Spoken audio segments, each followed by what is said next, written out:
dia, boa tarde ou boa noite, dependendo do horário, sejam muito bem-vindos, bem-vindas ao OpsiCast. Esse aqui vai ser o primeiro episódio, a primeira versão, e nós traremos aí sempre convidados muito especiais. Hoje, o número 1 inaugurando um muito, mas muito querido aqui. Apenas um pequeno ponto, nós já tivemos o OpsiCast algum tempo atrás, na época da pandemia, na versão áudio. E agora nós estamos voltando aqui na versão completa, com vídeo, com voz também. E vamos tratar aqui de vários assuntos. Esse OpsiCast aqui, assuntos mais relacionados a desafios no mercado jurídico, desafios de gestão, desafios do dia a dia. Vamos falar também de pessoas e também de questões envolvendo a própria tecnologia. E hoje eu tenho aqui o prazer, a alegria e a honra de ter aqui ao meu lado o Bruno Bartigiotto. E eu vou perguntar para o Bruno, eu vou pedir para ele contar um pouquinho da carreira dele, que é uma carreira muito inspiradora, além de ser também, acima de tudo, uma grande pessoa. Bruno, obrigado por estar aqui junto com a gente nesse primeiro episódio. O Bruno aqui também tem mais facilidade de falar, ele é naturalmente simpático, e é sério também, às vezes ele briga um pouquinho, mas é muito simpático e cativa as pessoas. Bruno, conta pra gente um pouquinho da sua carreira e pode contar até como a gente se conheceu também. Foi numa situação profissional bem diferenciada, né? Bem diferenciada. Mas eu fui carioca um dia, há muitos anos atrás, cheguei em São Paulo em 97, me formei pela Federal do Rio de Janeiro e vim para São Paulo, trabalhei 2 anos em exploração e produção de petróleo, vim para São Paulo para trabalhar em telecomunicações, trabalhei 14 anos em telecomunicações. Depois disso eu fui para a indústria de eletroeletrônicos e mais 8 anos em eletroeletrônico, e os últimos 8 anos eu estou na Latam Airlines Brasil como responsável pelo jurídico. O que você comentou de como nós nos conhecemos foi interessante, e vindo para cá eu estava pensando, Renato, nós nos conhecemos num desafio grande em telecomunicações, em que nós tivemos uma situação extrema de centenas de milhões de reais. Eu lembro que eu atrapalhei uma viagem sua, inclusive, a família passou a me odiar profundamente naquele momento, mas foi muito interessante o desafio, porque era um desafio relacionado à tecnologia há muitos anos atrás. Cluster.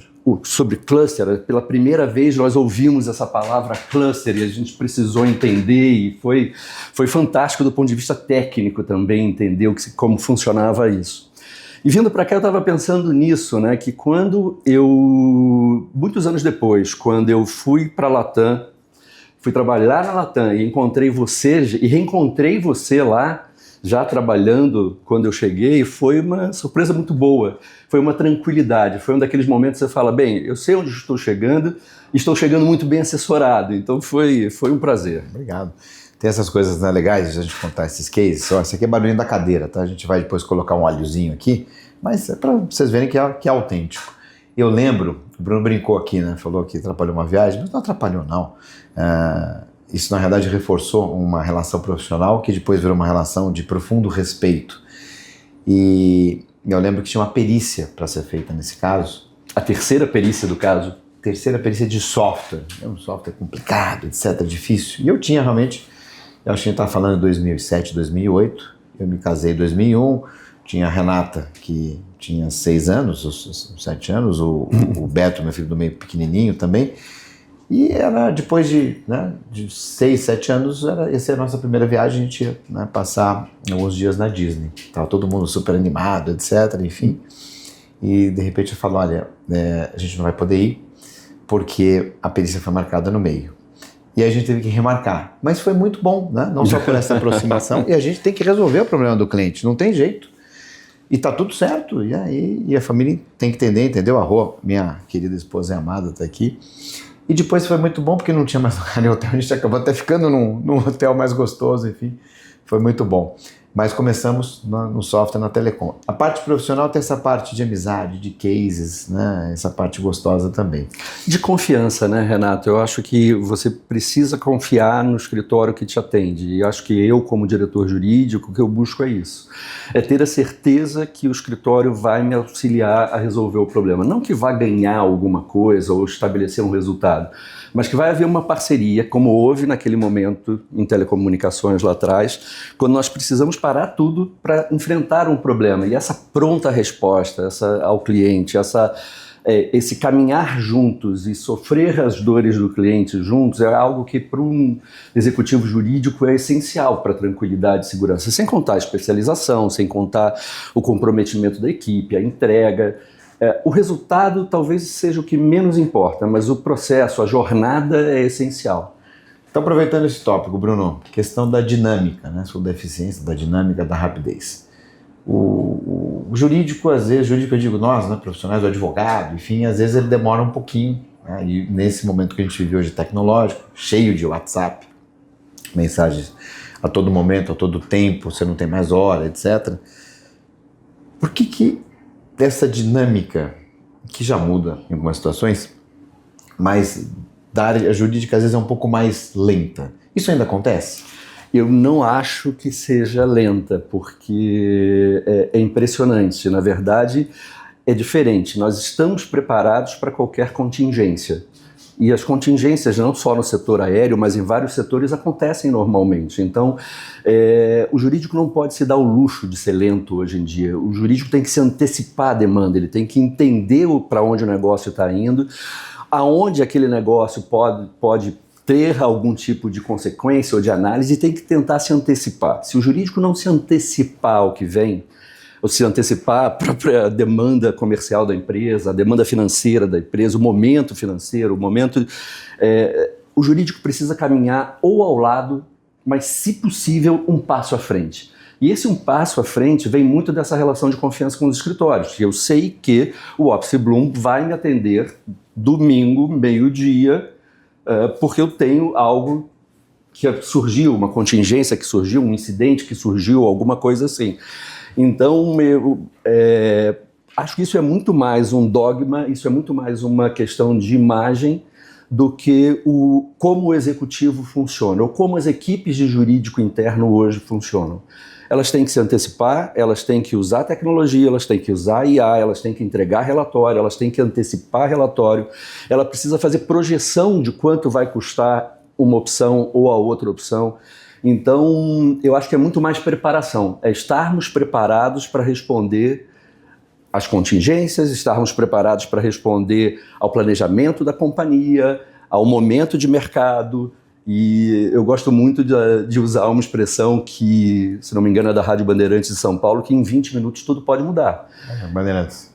E aí não tem jeito, você precisa ter lá a tua base bem feita. Principalmente na aviação, né? Principalmente na aviação, porque o tempo muda, né? A questão de segurança é fundamental para o passageiro, essa tem que ser a prioridade. Então, literalmente, em 20 minutos tudo muda. A crise do petróleo agora, o preço do combustível disparou, foi para o dobro. Hoje, se não chegou a fechar 160, 165 dinheiros, e antes estava 90 dinheiros. Então, imagina como isso dobrou, imagina como isso prejudica a dinâmica de uma empresa que 40% do custo dela vem de combustível. E pior, companhias, né, que tem como destinos principais a região de guerra, né? E pior ainda, imagina. Eles estão tendo que parar os aviões deles em outros países para evitar. Como se fosse uma nova pandemia. Como se fosse, me lembrou muito uma nova pandemia. Quando nós tivemos que parar toda a operação e faltava espaço para estacionar aviões. E como é bom olhar para trás e ver, passamos por isso.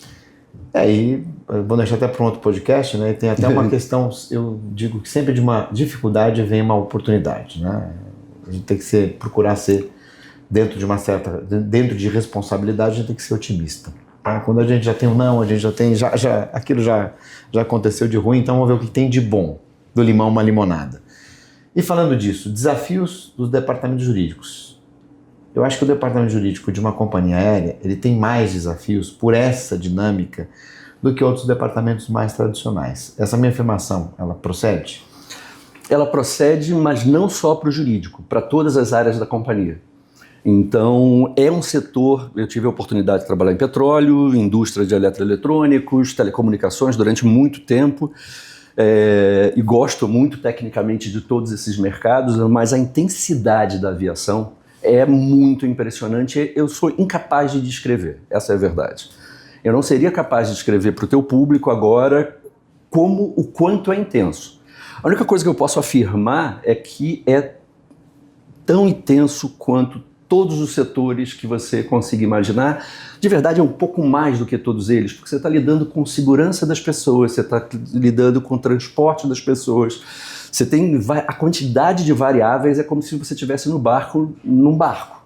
Você tem a maré, você tem a regulagem da vela, você tem as condições de mar, de maré.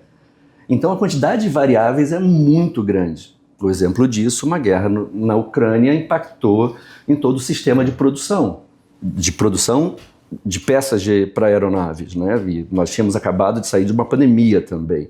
Hoje a guerra do Irã faz o preço dobrar, o preço de combustível dobrar, considerando que é a maior despesa que uma companhia aérea tem.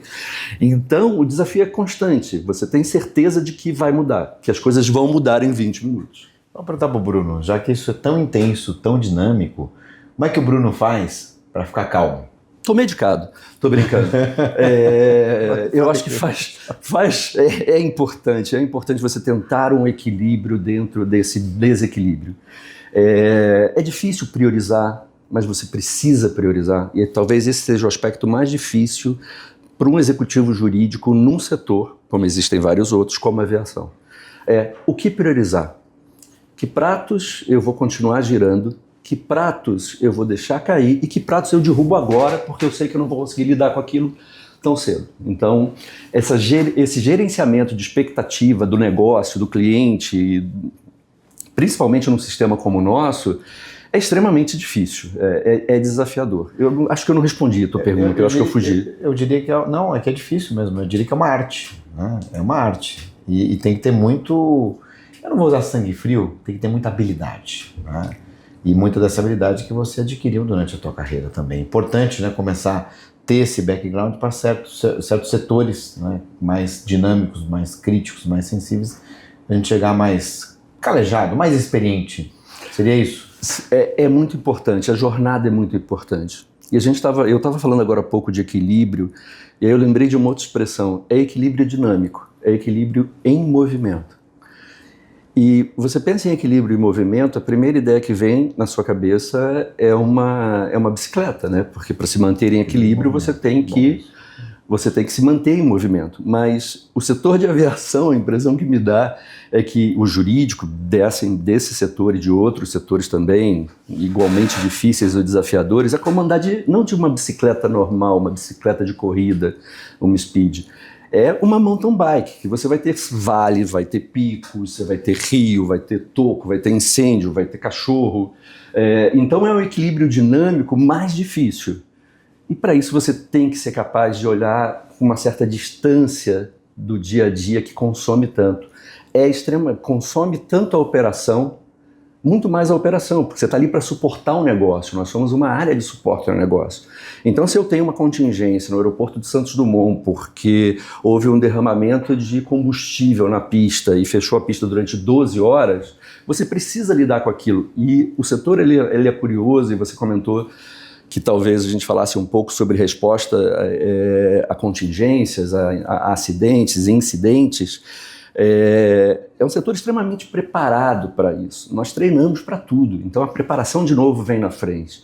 Nós treinamos para sequestro, nós treinamos por uma questão de meteorologia, por um problema de infraestrutura, nós treinamos para incidentes, nós lidamos cibernéticos de toda a natureza, né? Você está transportando vidas, a segurança é o ponto, e os dados. Vidas e dados dessas vidas. Então as duas coisas são igualmente importantes. E a gente precisa manter isso, o consumidor, o passageiro absolutamente tranquilo, que ele vai ser cuidado nas informações deles e também na segurança dele. E é um setor extremamente regulado, né, Bruno? Mas já que estamos falando desses desafios, vamos trazer um pouquinho para a gente aqui. Então, quero comprar uma passagem. Perguntei para o Bruno se eu podia perguntar isso. Quero comprar uma passagem. Como é que eu faço para comprar uma passagem num preço bom? Compra com 2 pontos. Acho que tem 2 coisas muito objetivas. Compra com antecedência. E aí você vai saber entender que antecedência é necessária para ter o menor preço. Porque você pode ter, num voo de São Paulo para o Rio de Janeiro, uma pessoa pagando R$300, o valor médio da passagem no Brasil é de R$680, mais ou menos, e ter alguém que comprou na véspera da viagem, ou no próprio dia da viagem, por R$3.000. Então, a antecedência é essencial para essa aquisição. E o segundo aspecto são as promoções. Existe, apesar das pessoas não conseguirem perceber, existe uma competição para voos internacionais que sai para toda a América Latina, que sai para a Europa, para os Estados Unidos, para a África, para a Oceania, onde nós voamos. E existe também uma competição aqui de 3 grandes empresas com uma capacidade que poderia ser maior, mas hoje você não tem disponível avião, não tem disponível motor, faltam pilotos, faltam mecânicos, então talvez isso não tenha se expandido tanto por essas razões, mas voltando ao ponto da compra da passagem, antecedência e as promoções que as empresas precisam fazer para garantir aquela ocupação mínima da aeronave. Então ficou a dica aí, antecedência. Eu tive recentemente uma questão, eu precisava ir para o Rio de Janeiro, escolhi ali o horário, acho que era 6h40, alguma coisa assim, e realmente estava muito caro. Mas deixa eu ver o horário das 7h15. Estava metade do preço, porque todo mundo queria às 6h40, o Rio de Janeiro já tem mais opções. E quero dar essa dica extra. Então, se tiver algumas alternativas de horário, às vezes muda. Não, e provavelmente esse das 6h40, que você tinha próximo ao voo às 7 e pouco, e o primeiro das 6h15 também devia estar mais barato, porque todo mundo quer aquele voo. Então, o que a empresa ela vê? Ela vê a possibilidade daquele voo ter a melhor ocupação possível, né? Então, essa variação pode existir e os algoritmos para isso. Né? O algoritmo ajuda nessa dinâmica toda, etc. Enfim. Então fica aqui a dica também, confirma os horários, etc. Acho que também fim de semana, voos internacionais para comprar tem as promoções, mas também costuma ser um pouquinho mais caro às vezes, pelo menos nas minhas experiências, né? Então, o que eu acho interessante é que quando é possível, voo internacional, chegar em Guarulhos no sábado de manhã ou domingo de manhã, porque tem menos trânsito, né? Mas esse é o senso comum, Renato. Eu tipo assim... E aí fica caro. Não, porque todo mundo quer voar na sexta, no sábado ou no domingo. Todo mundo quer ir embora na sexta e voltar no domingo anterior ou no sábado anterior. Na verdade, eu escolheria não viajar no meio da semana. Quando as pessoas não conseguem viajar normalmente, porque tem compromisso de trabalho, pessoais no final de semana, mas eu teria preferência de fazê-lo no meio da semana. Tenta sair mais cedo, para não pegar o trânsito para o aeroporto, né? E na volta, se tiver muito trânsito, vai para uma salinha, alguma coisa assim, trabalha de lá, espera o trânsito abaixar e aí você volta. Vamos fazer essas alternativas, né? Bruno, vamos falar um pouquinho de tecnologia. Não, antes de tecnologia, tem uma pergunta para ti. Vamos fazer uma comparação. Jurídico de uma companhia aérea aqui no Brasil com o jurídico de uma companhia aérea fora do Brasil. Você tem mais trabalho aqui ou mais trabalho fora? Muito mais trabalho aqui. E o Brasil ele é exigente em vários aspectos e nós como brasileiros sabemos disso. Mas eu acho que o trabalho maior ele está aqui por toda a complexidade do sistema tributário, toda a complexidade do próprio sistema judicial e da judicialização que nós temos, extremamente regulado, como você falou. Então absolutamente tudo tem regras, né? Desde a menor parte do avião que tem que ser catalogada caso seja movida de um lado para o outro para qualquer tipo de ajuste ou manutenção, até a regulamentação dos tripulantes de cabine, dos tripulantes técnicos, que são comandantes e copilotos. Então tudo é extremamente regulado e basicamente toda essa regulação que ela vem em nome da segurança. Então, é algo que não dá para prescindir, é algo que é essencial para a companhia e para o setor como um todo. Então, complexo. Mais complexo aqui do que em qualquer outro país. E aí nós comparamos, né, por exemplo, falando um pouco da judicialização no setor, é incomparável. A Latam voa, a Latam Airlines Group, que é um grupo de empresas, ela voa para a África do Brasil, ela voa para a Oceania, ela voa para a Europa e para os Estados Unidos. E mais da metade da operação do grupo como um todo é da Latam Airlines Brasil.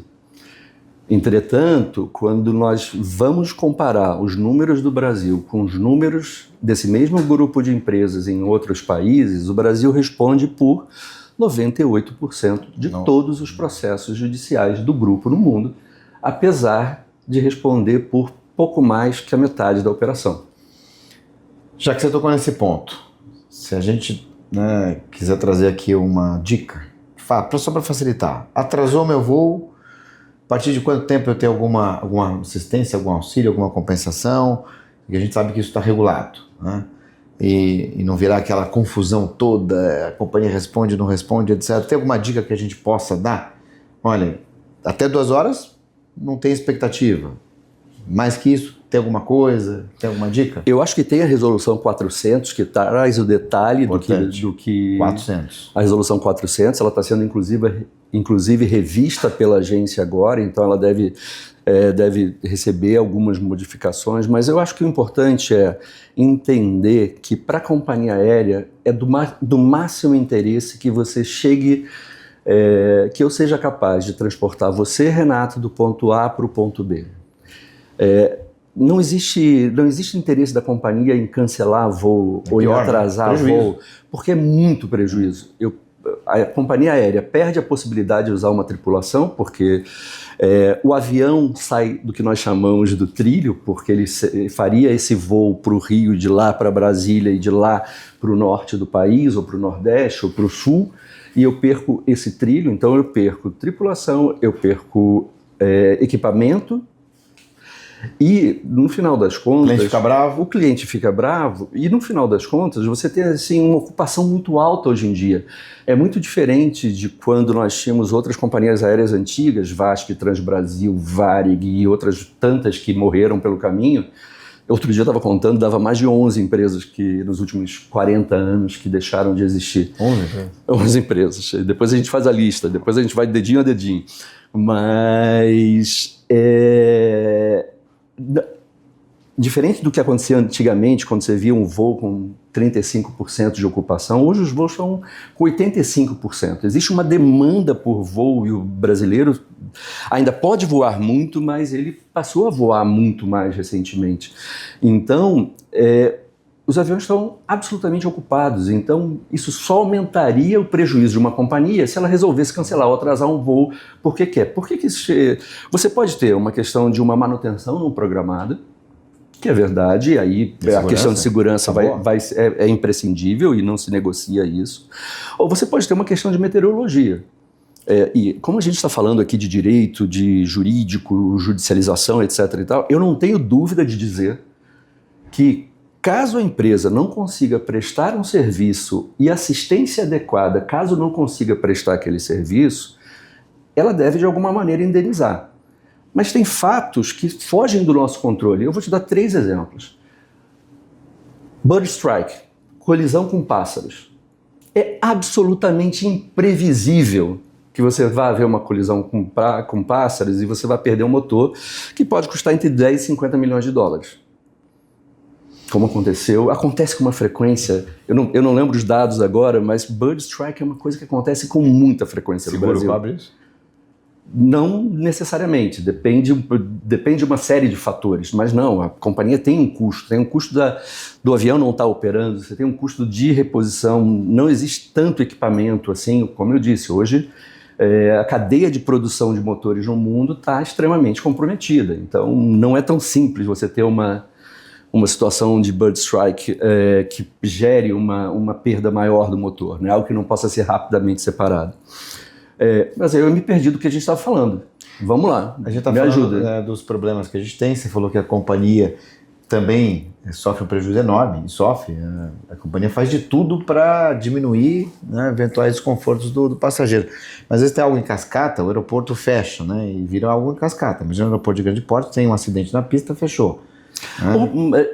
Essa é uma situação extrema, mas pode ser algo menor. A chuva que caiu agora há pouco aqui em São Paulo, nós estamos numa quinta-feira, tarde, veio o alerta da Defesa Civil.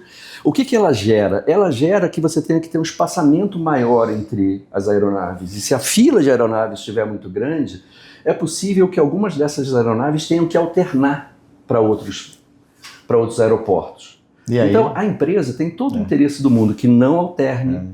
A empresa ela não pode deixar um avião levantar aqui se no Rio de Janeiro tiver neblina no inverno, pela manhã, por exemplo, o aeroporto lá tem que estar operando. Atrasar também prejudica o trilho da companhia, a máxima produtividade daquele avião. E você imagina como é difícil para nós do jurídico, quando tem que preparar uma defesa, né? Quer dizer, nós tentamos capturar, tentamos reter o cliente, tentamos evitar a contingência, capturar o cliente, reter o cliente, mas não aconteceu e ele entrou com um processo. Como é complexo a prova daquilo que aquele cliente, daquele cliente que entrou com o processo. Então, o que nós usamos hoje, entrando um pouco de tecnologia? Essa é a minha pergunta. Não tem jeito. O jurídico, hoje em dia, ele precisa estar na frente também. E o à frente, no nosso caso, é ter um data lake muito bem organizado da companhia, com as informações do que aconteceu com o cliente, informações das interações que a companhia teve com ele, das interações dos registros de, por exemplo, meteorologia, que é o METAR, ou do NOTAM, que traz problemas de infraestrutura, para poder conectar tudo isso.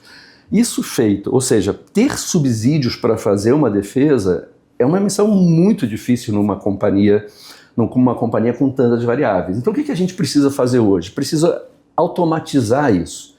E isso vem de, tendo um data lake com informação suficiente, ser capaz de usar a inteligência artificial para cruzar uma série de informações.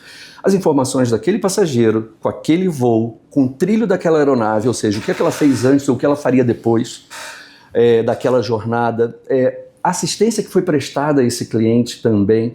Então, a primeira parte, talvez mais relevante, que é o subsídio de defesas, ele já tem que ser automatizado hoje, ele é feito por IA hoje. Ela é extraída do data lake, esse data lake vem e vai transformar isso no subsídio para a defesa. Essa é a primeira parte.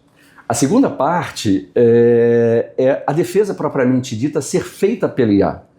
E hoje nós temos na Latam mais de 19 mil defesas, que nós começamos um projeto startamos o processo, a operação, em março de 2025, nós fechamos o ano com 19 mil defesas feitas com IA, revisada por advogados, pelos advogados do escritório, e essa defesa por IA, ela pegou o subsídio que foi recolhido pela IA, dentro de um outro motor, gerou a defesa, e essa defesa foi revista pelos advogados, e a gente viu aqui, nesse caso, nesse uso concreto de IA, nós vimos um incremento na quantidade de vitórias, um aumento no percentual de vitórias e uma redução no ticket médio. O que isso mostrou para a gente? Cara, esse caso concreto de uso, ele justifica mais investimentos. Lá atrás a gente falava do medo de usar a IA e dizia que não usar era muito mais perigoso que usar. Isso, de alguma maneira, com o nosso caso de uso aqui, ele vem se comprovando.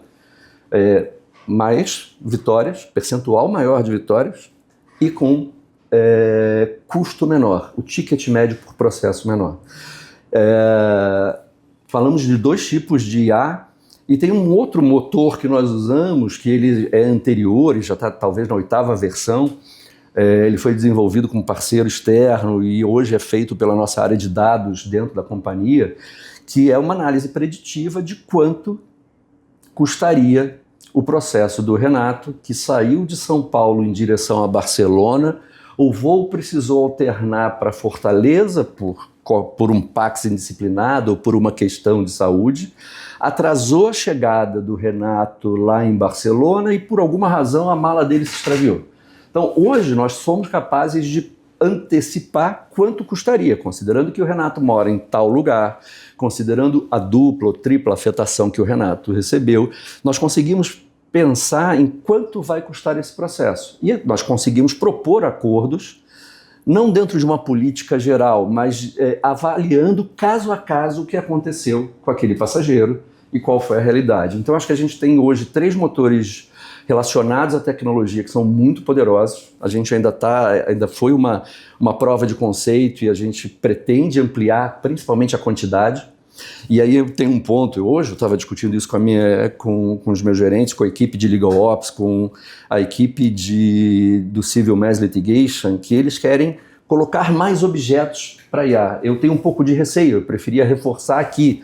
Então essa discussão interna e essa dinâmica de discussão, o pior, Renata, é que eu estou chegando à conclusão, e vou dizer para eles aqui isso, que eles têm razão, que a gente deve continuar colocando mais objetos. Eu tenho uma dúvida, mas eles estão me convencendo a isso. Então, essa forma de trabalhar também ajuda muito o jurídico moderno de construir juntos.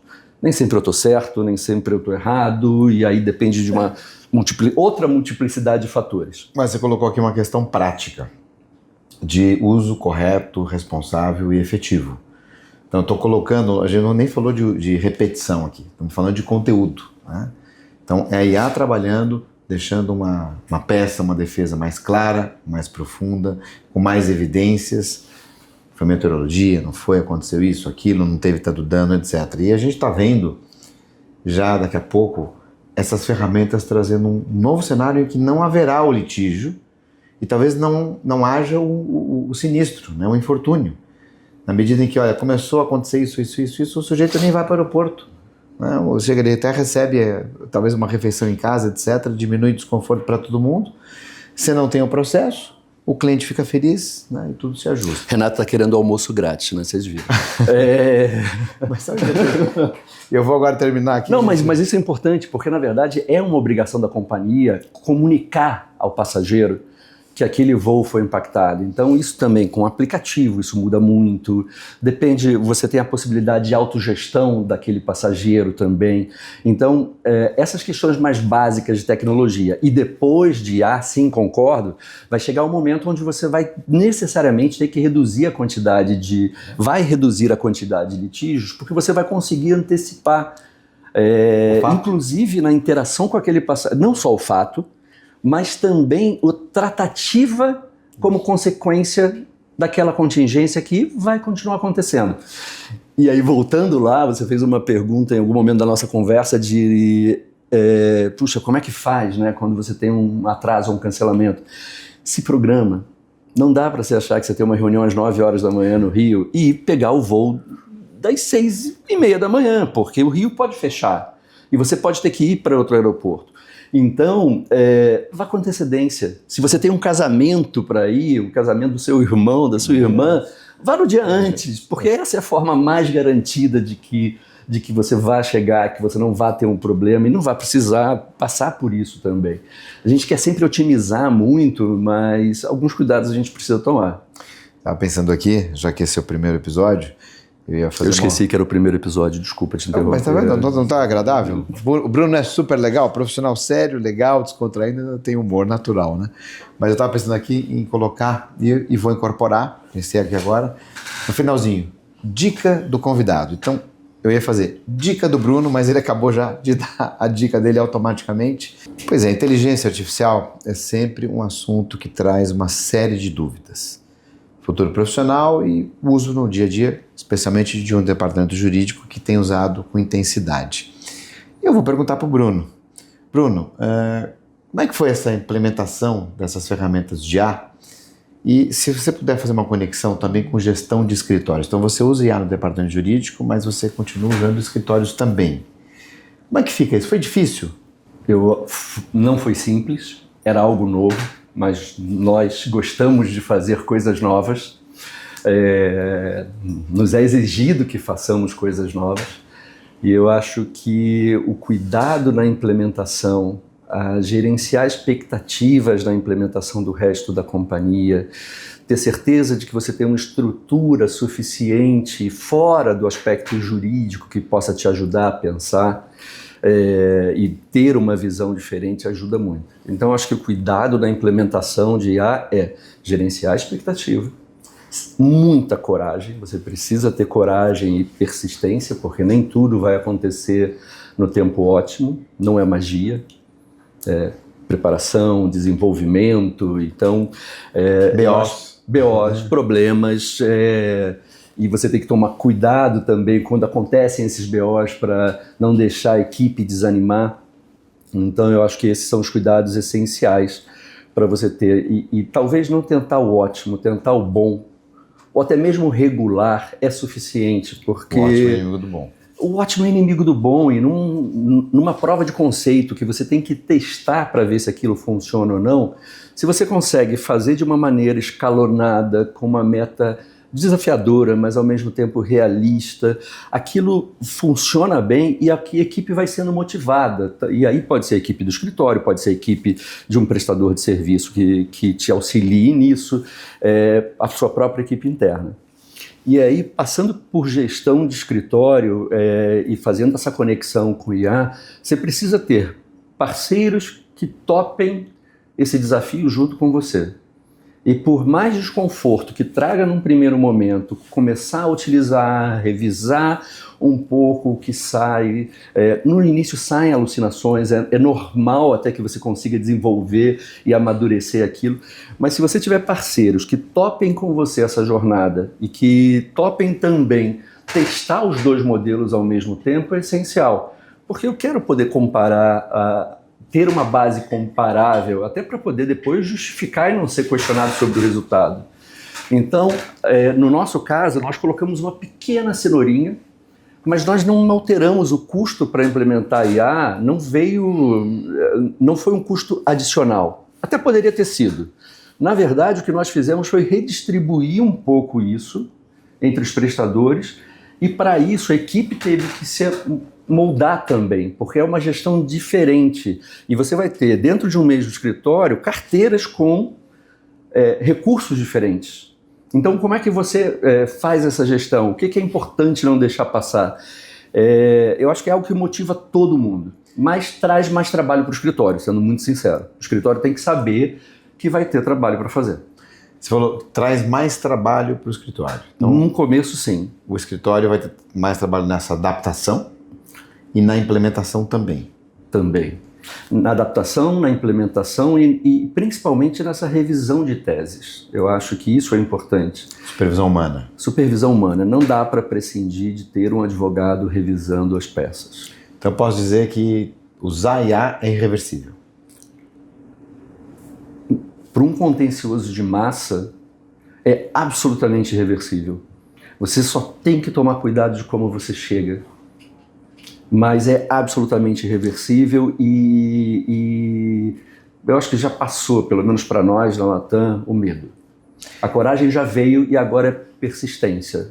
E se você pudesse deixar um recado para os escritórios, como é que está essa gestão de escritórios nesse mundo dinâmico e tecnológico, na sua visão, né, como diretor jurídico? A gente falou um pouco antes do equilíbrio dinâmico e do desconforto também. Haverá um desconforto para os escritórios nessa implementação, nessa migração de modelo. Lembrando, o advogado vai ser sempre prescindível e precisa estar ali, tanto na parte de preparação, quanto depois na execução, no acompanhamento, no monitoramento e revisão das peças. Mas significa sair da zona de conforto. Fica a dica aí, pessoal, ó, escritórios, advogados, significa sair da zona de conforto. Olha só o desafio que vem aqui direto com o meu, de ouro em pó, do Bruno Bartigiotto. E eu quero aqui já agradecer ao Bruno por estar aqui junto com a gente, inaugurando, cumprimentar você como profissional. Você sabe do respeito que eu tenho por ti e por toda a sua equipe. Aproveitar aqui e mandar um grande abraço aí para todos da Latam. E dizer, Bruno, olha, você é um exemplo para todos, conte sempre conosco e continue fazendo os podcasts, trabalhando dessa forma, inspirando muita gente. Obrigado por estar aqui junto com a gente. Deus te abençoe. Um abraço. E, pessoal, muito obrigado. Nos acompanhem. Esse aqui é o OpsiCast. Até a próxima. Fiquem bem, fiquem com Deus. Bruno Bartigiotto hoje. Renato Opsblum. Aí.